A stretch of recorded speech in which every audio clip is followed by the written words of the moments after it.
Growing up, I was super involved with sports, whether it was soccer, dance, or running. I was always out and about doing something active. My proprioceptors helped me be aware of where to place myself and how to move my body in order to execute the correct movement. Moving down the field, handing off batons, and dancing across the stage became second nature for me over the years. As an infant, my parents were very laid back in regards to scheduling naps, feeding times, and anything else of that sort. Because of that, I was very easy to manage, didn't fuss or cry a whole lot, and let anyone take care of me. Whatever my parents did or wherever they went, I would always be there with them with no complaints. Because they were very laid back and not schedule oriented, it shaped me into a very go with the flow type B personality, who's always pretty happy. I'm very spontaneous and don't really like to plan ahead, and when other people have plans in mind, I really don't care what they are, but just go along with it. I come from a rather large family who also happens to be super opinionated about a lot of things.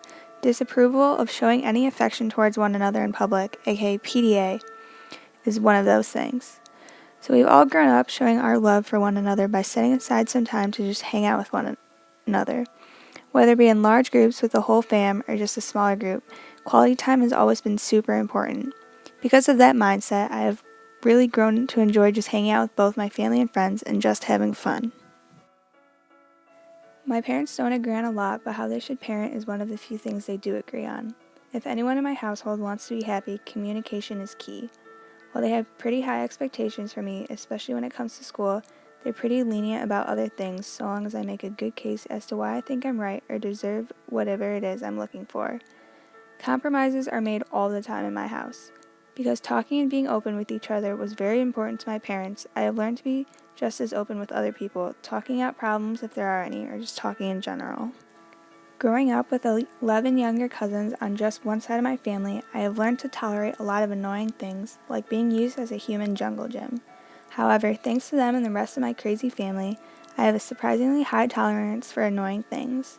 My low score on the scale has helped me become more patient with slow walkers in the hall or anything else that would annoy most people. So I guess little cousins are good for one thing. Of all things to remember, I seem to remember the day my grandma died rather clearly, as sucky as that sounds. I remember how my dad told me the family flooding in from all across the country and all the planning that was involved in her funeral and memorial service. My parents remind me often, though, that some of my memories of that day aren't entirely true, even though I like to believe that my memory is really accurate.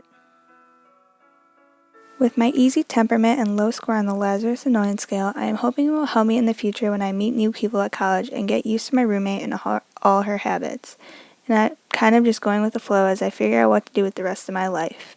Because my parents and their emphasis of communication and compromise, and my highest love language being quality time, I am hoping that this helps me build meaningful relationships with the new people I meet, and lets me continue the friendships that I already have.